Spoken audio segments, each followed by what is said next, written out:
This episode is presented by Invest Puerto Rico. If you believe your business can go anywhere, Puerto Rico is the place.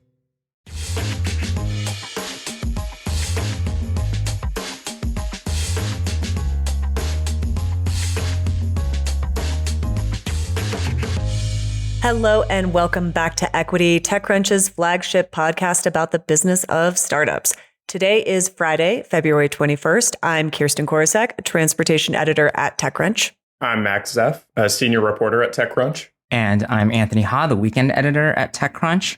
I also have a 1,400-day streak in Duolingo, which I mention because Duolingo has been in the headlines recently because Duo, the mascot of Duolingo, has been killed by a Cybertruck. This was actually posted. This isn't like a user-generated thing. This is something the CEO posted on TikTok as kind of a marketing stunt.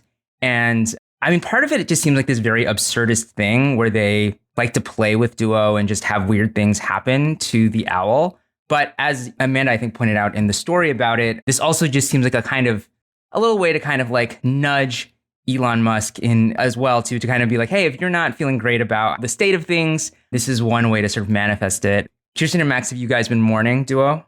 Yes, absolutely. But I think it's important to note here that at first when I saw the headline of the story, because her headline was Duolingo killed its mascot with a Cybertruck and it's going weirdly well. And I was like, oh no, why would this happen? And I see the tactic here is to bring it back to life, right? By actually participating in the app, which is pretty clever. Right. It's just another way that Duolingo has gamified its app. Is just like to bring Duo back, you have to play Duolingo. It's also like if you're a superhero comic book fan like me, you know that any famous character who dies never stays dead for too long. True. Also, I was thinking that it seems to be going quote unquote weirdly well because people are like showing their rebellion against Elon Musk, I guess, by putting their attention into this language app. Yeah, it's hard to say, right? Like how much it's that, how much it's this just very bizarre, fun thing. Certainly there are other more in-world live things where people are displaying their dissatisfaction with the tactics of Elon Musk and Doge, which we'll get to later in the show. But I imagine that certainly if you are not feeling great about it again, this is like one way to kind of like be like, yeah, grr, Cybertrucks. Yeah, grr, Cybertrucks. On that note, let's get into the show today. We are going to tackle Uber versus DoorDash and the end of Humane's AI Pin. And then we're going to get into the people in Elon Musk's Doge universe and the next entrance in the AI lab race. I've got the first one, which I don't know if either one of you have followed it much, but I've been covering Uber forever. And Uber has now sued DoorDash, alleging anti-competitive tactics. First of all, important question, are you guys big users of DoorDash or Uber Eats?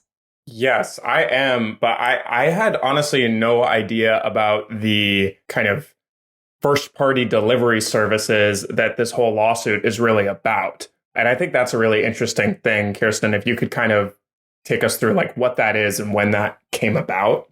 So first, I'm going to get into the allegations of the suit. So basically what's happening here is that Uber is claiming that DoorDash handles its first-party deliveries for more than 90% of the largest enterprise restaurants. And it's using this as leverage to essentially bully restaurants into only using DoorDash as opposed to allowing Uber Eats to compete.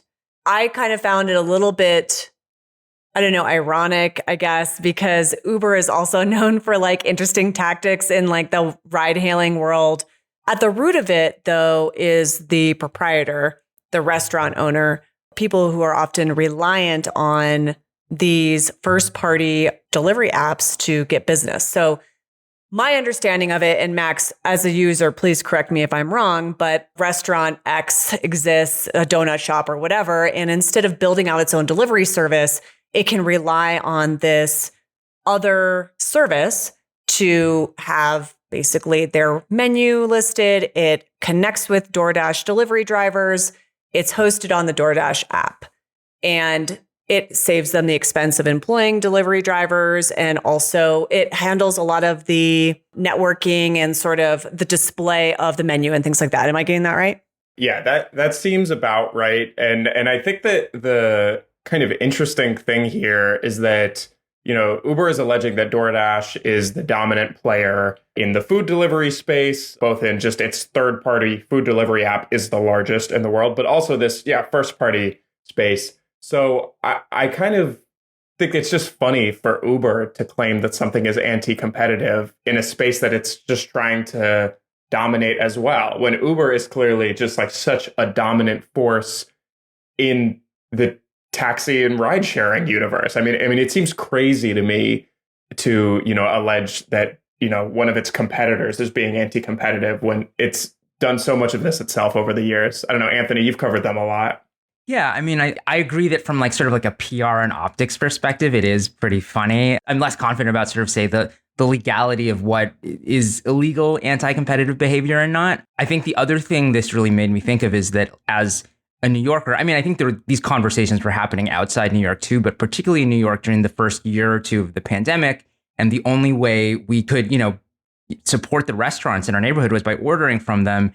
And then the restaurants started posting their DoorDash receipts and seamless receipts. And so it wasn't just about DoorDash. It was about the sort of delivery ecosystem in general and how so much of the money that we were spending, the diners were spending on these deliveries were going to the delivery companies rather than to the restaurants themselves. And so I think beyond the specifics of the allegations against DoorDash, there has been this general sense that this delivery business is not necessarily sustainable for a lot of restaurants.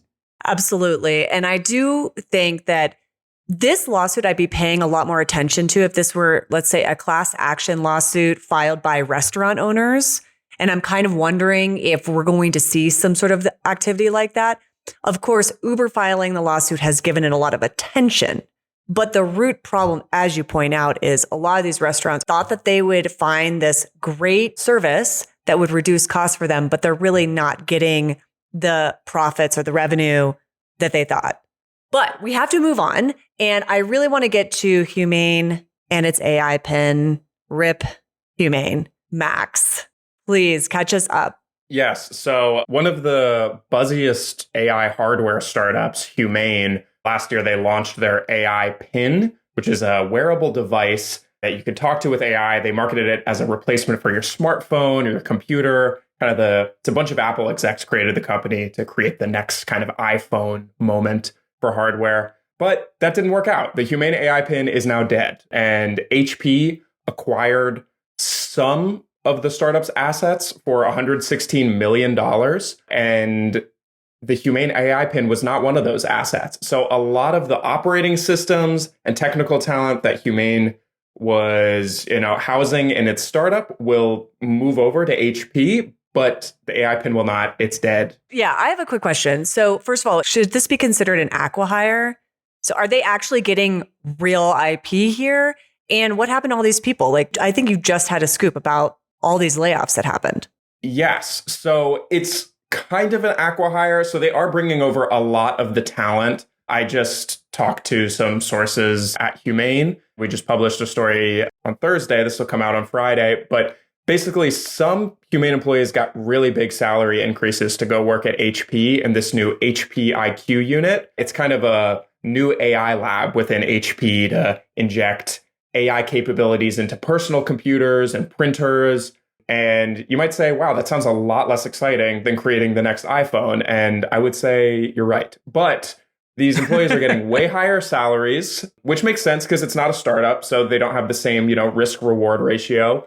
But a lot of the company's employees got laid off, too, in this process, which wasn't publicized as much in the announcement, but it's a reality of acquisitions. The same day the acquisition was announced, a lot of employees got cut off from, their corporate Google and Slack channels. And yeah, this was just a super chaotic day for Humane and kind of a fitting end for this really crazy troubled startup. The reviews of the AI Pin, you guys probably remember, they were terrible when they first came out. Anthony, what do you have to say about just the journey of this company? Well, just first of all, it's always a bummer when you have to read about, not when you have to read about, but just the fact that often these kinds of acquisitions can go so badly for a lot of the employees. But I guess thinking about the ecosystem more broadly, I was just remembering, like you were saying, how brutal those initial reviews were. And it did seem, I haven't tried it myself, but it seemed like pretty universally acknowledged that the pin was not a good product and did not live up to the hype. But there was also this promise of this idea of, hey, maybe there is an interface that comes after the iPhone that is sort of more voice or gesture oriented, that's based more on AI and chatbots. And I'm curious to what extent, the fact that Humane ended so quickly and so badly is about Humane itself, or is it also a referendum on this idea being like, well, maybe people don't really want that? Yeah, I think that's a really interesting question. I think a lot of people were very quick to kind of jump to the conclusion that this means that AI wearables as a space is just completely wrong, like completely missed the mark, just a lot of hype.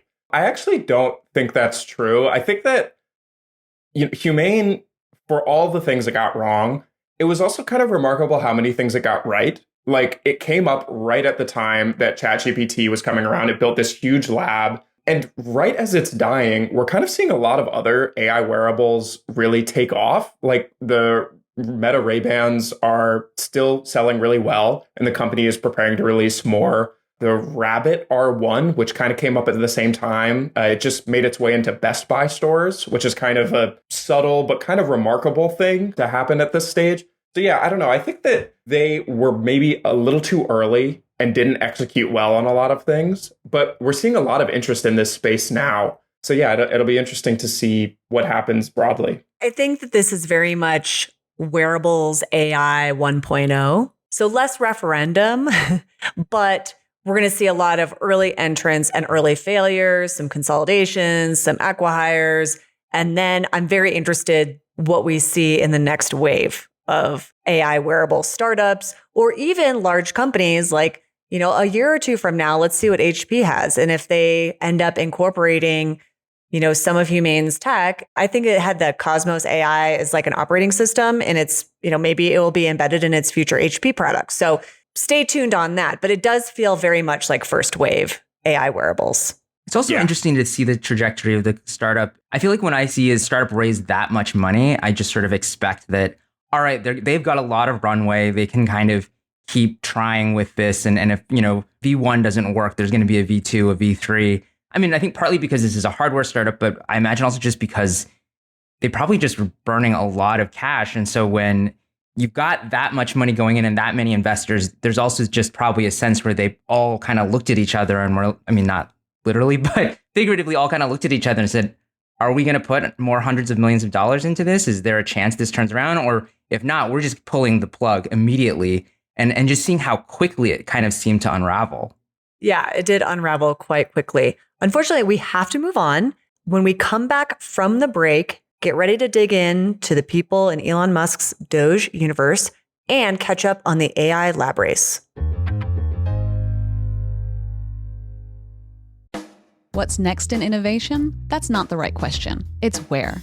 Puerto Rico, more than just a tropical paradise, it's innovation's paradise, where startups and global players coexist in a vast and vibrant ecosystem, where talent runs deep, highly skilled and bilingual. Plus, the island offers the most competitive tax incentives in the U.S. If you believe your business can go anywhere, Puerto Rico is the place. Find out more at investpr.org/equity. All right, we're back. And I'm going to lead this one, but I'm ready for all of your questions. It's a project that I participated in, and the headline speaks kind of for itself. It's a little bit of the TLDR, the people in Elon Musk's Doge universe. And I want to say that this has been a project that we've been working on, a bunch of us on for a few weeks now. There has been some wonderful reporting. Wired stands out really as the paragon of reporting here in terms of identifying some of the workers, what's been going on behind the scenes of Doge, otherwise known as the Department of Government Efficiency. What we struck out to do was not just to identify, and we independently confirmed everyone who is working in Doge, but really to look at their connections with Elon Musk's ecosystem or universe, if you will, of companies, and really show that link. And if anyone has any takeaway from it, it really should be this is his playbook and how he operates many of his companies, which is he pulls talent in from, let's say, Tesla to work on something in Boring Company, or SpaceX to work on something or Neuralink. And this very much is reflective in how Doge has been built. And the other thing, and then I'm going to shut up and let you all comment and ask questions, is really this is a living document. So please stay tuned. We are going to be continuing to update this for forevermore, I have a feeling, even though Doge is supposed to only exist until July. So, I mean, just a little behind the scenes is we have this list that I think we're all in our prep document that we're all looking at now. And, the TechCrunch readers can see a version of that in the article. But is there like specific circles within the like Elon Musk universe that he's drawing on particularly heavily? I mean, my sense from this and from other things, for example, is that it tends to be sort of these like younger programmers who are often, it seems like, getting pulled in and putting in charge of these huge agencies. Yes, there are all these young programmers who are being pulled in. You'll notice that some of them, for instance, like participated in an XAI hackathon or interned at Neuralink. Probably noticed there. But in the higher echelons of Elon Musk's, orbit, I guess, you have people like Steve Davis, really important person, longtime SpaceX employee, but then became president of the Boring Company. He is married to and has a child with Nicole Hollander, who was kind of an unofficial and kind of polarizing figure in the Twitter transition, now is actually considered an ex-employee. These people are really essential because they're very well trusted in the inner circle, probably know a lot, and they are likely advising who is also brought in. We haven't been able to confirm if Elon Musk specifically knew each one of these young people and tapped them, or if it was really, more about the inner circle noticing these people. And so far what we found is it seems to be a combination of the two. Theresa, one thing that strikes me when I read this story was just, how many people on this list are just very self-interested actors. Obviously, Elon Musk has his hands in every kind of industry and tech right now, but Mark Andreessen as well is listed as an aide on here. And then a lot of these people came from Elon's other companies or other Silicon Valley giants. So I'm just curious, like, what to you is just like striking about the conflict of interest here, that's playing out in all of this? Because it seems like there's just this kind of very self-interested actors are being kind of gently pushed into the government. Maybe not gently, maybe very aggressively. Yeah, and I was going to say gently. How you're viewing it. So, hey, networking, man, is it a conflict of interest or is it just being a networker? Yeah. So I would say that, first of all, the big glaring conflict of interest here is that you have someone who is, on paper, at least the wealthiest individual in the world, essentially a right hand of President Trump. And they've gone out of their way to say he is not leading Doge, but is a unpaid advisor. And we have that in the story. But he also, one of his companies, SpaceX, has received more than $20 billion in federal contracts. And also Tesla has been, certainly a company that has received a lot of incentives. Although funny enough, there's been a lot of EV incentives that have been pulled back under separate Trump executive orders. So there is certainly a conflict with Elon's companies. And then there's just a huge mix of his network that goes really far back in history, even to his early PayPal days, of people now in DC. And I think that also ties into another piece of Musk news that I wanted to at least mention briefly, which is that there's this Bloomberg report that X is trying to raise money at a $44 billion valuation. And, this is also happening at the same time that Tesla shares are up really substantially since Trump's election. And I think, other Musk companies seem to be doing well. But my sense is that generally speaking, this is not because Wall Street or investors are like, wow, the fundamentals of these businesses are so good. It's because, we think these are going to do well because Elon Musk is in charge now.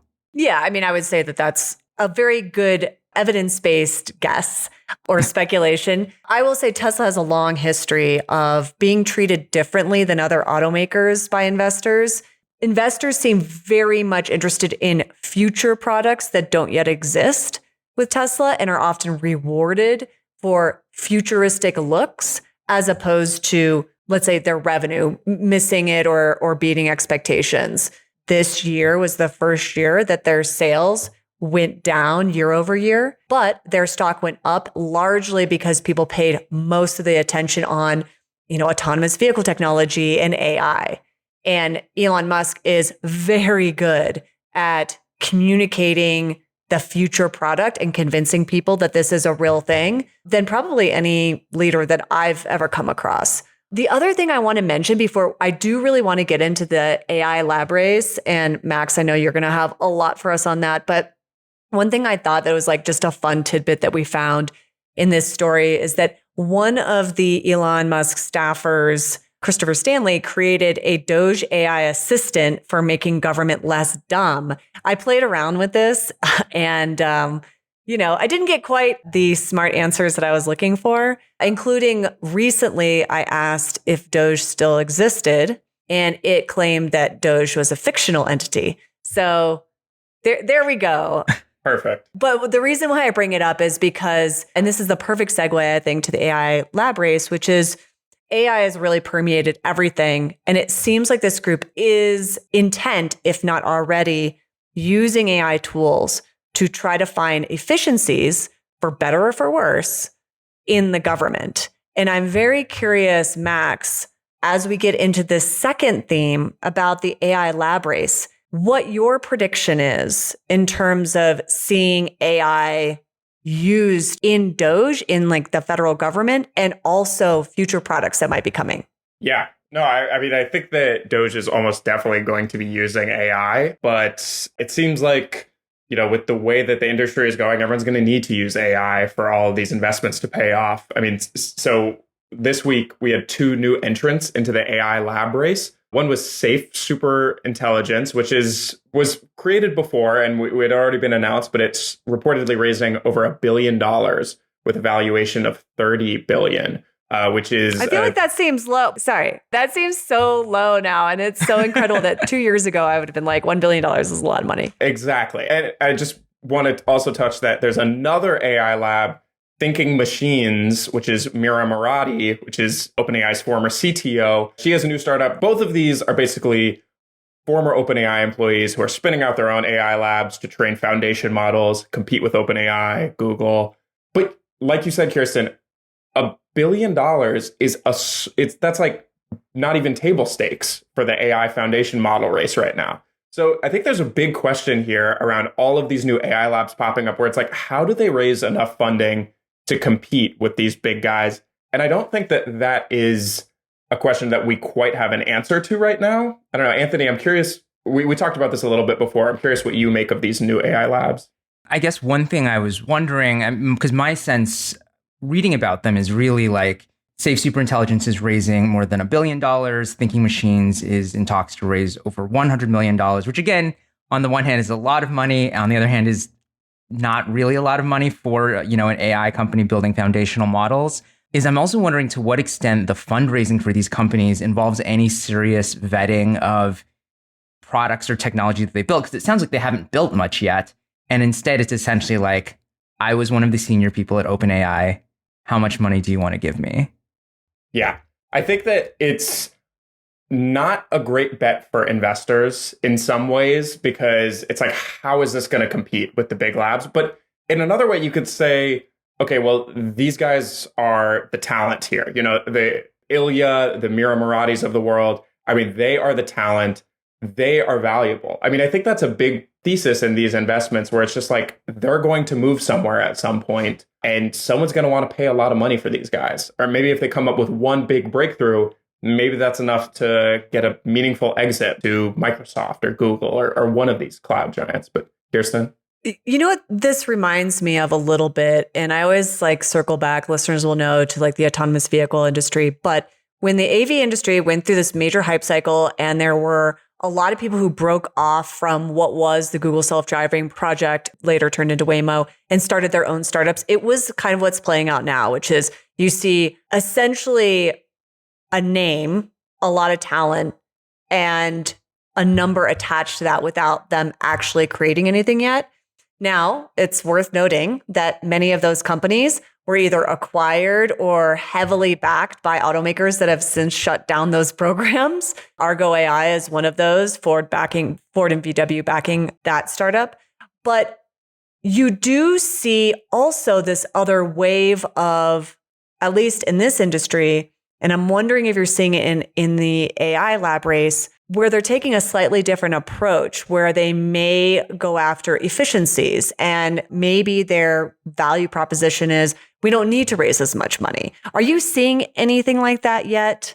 Because I've certainly seen that in the AV space where they've said, well, we can get to full autonomy in a more efficient way. We don't need to raise billions of dollars. We can do hundreds of millions of dollars. Is it a little too early for that in the AI lab race? Or are you starting to see that with these two specific instances? Yeah, I think that, the idea that you can do more with less is definitely a promising idea in the AI space right now. I think that DeepSeek kind of showed that, while we don't know exactly how much they spent, that you don't need, $30 billion to create a meaningful AI model. We're seeing a lot of new techniques come out that show that, you can make AI models very efficiently. And that certainly could be what Ilya Sutskever and Mira Murati are trying with these labs. But I think we'll have to wait and see. I think it's just the key thing with this is that when you're working at an AI lab with only $1 billion in funding or 100 million, you have to place your bets very carefully. Whereas the OpenAIs and Googles, they can place 1,000 bets and most of them can fail, but they only need one to work out.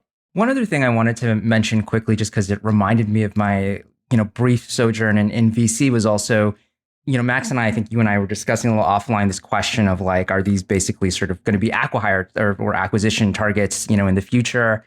And at the VC firm I was at, there was also a lot of debate about kind of what makes the right kind of founder who's really going to go the distance with a company. And I remember this very strange, but like apt discussion about you want them to have enough money that they can sort of hold out for a big acquisition, but you don't want them to have too much money that money doesn't mean anything to them at all.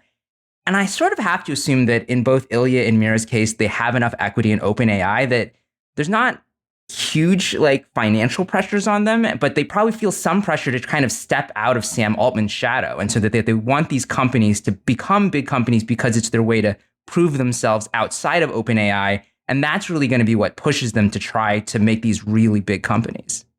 Yeah, I think you're right. I mean, there is the one kind of caveat with these is that, Ilya is trying to create safe superintelligence and Mira Murati is trying to not rush product releases, I think is a variation of the language she used in her release. And they're both kind of digs at OpenAI, who's been accused of not having a good safety culture anymore. Can you have a not rushed, safe AI startup that also is valuable? I think that's a lot to ask. But Kirsten, I don't know if you have thoughts. I have thoughts, but we do not have any more time to talk about that. But I will say that is, I think, the big looming question. Can they achieve that and be safe? But stay tuned. We'll be talking about it again. As always, Equity will be back next week. Until then, you can find Equity under the handle @EquityPod on X and Threads. Thanks again, Max and Anthony, for joining another episode of Equity. Equity is produced by Theresa Loconsolo with editing by Kell. We'd also like to thank TechCrunch's audience development team. Thank you so much for listening, and we'll talk to you next time.